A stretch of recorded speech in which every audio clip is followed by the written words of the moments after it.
لا ما له دخل، حلوة منه جت منك ولا منه، لا هذا ما فيها بالزواج.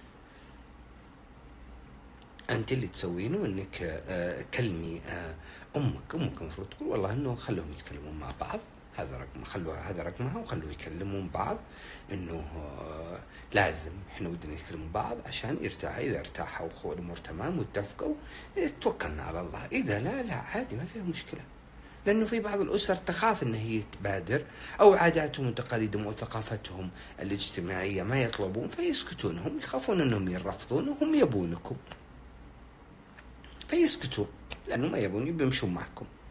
فانت عادي انت اللي تطلبي ما يقلل من قيمتك نهائي ولا ذره. ونفرض جدلا فهم غلط ولا اهله قالوا لا احنا ما عندنا ذا النظام وكيف تطلبون وعيب وذا الكلام، بالحاله هذه لو يعطون من وزنك ذهب لا تقبلين، خلاص معناه انه هذول ثقافتهم غير ثقافتكم تماما.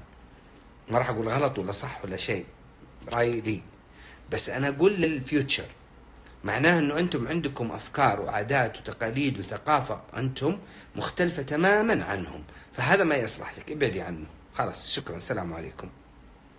اتفقنا؟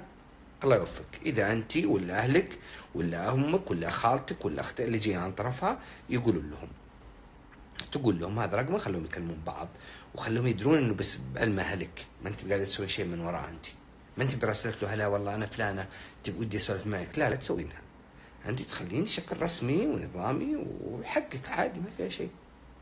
حاليا انا اشوف الافضل يتكلمون قبل الملكه، حاليا اقولها، نقولوها عني، سلمان العواد يقول الافضل ان الخاطبين يتكلمون مع بعض فتره قبل الملكه، ضروري يكلمون بعض المخطوبين قبل الملكه عشان ما نطيح بالفخ، ويش بيضرنا مكالمة مكالمتين 3 4 3 شهور ما تفرق على حسب، ولكن لازم يتكلمون بعض عشان يحط النقط فوق الحروف، إذا في راحة وفي تفاهم كان بها، وإذا لا أسحبنا أنفسنا وقربت.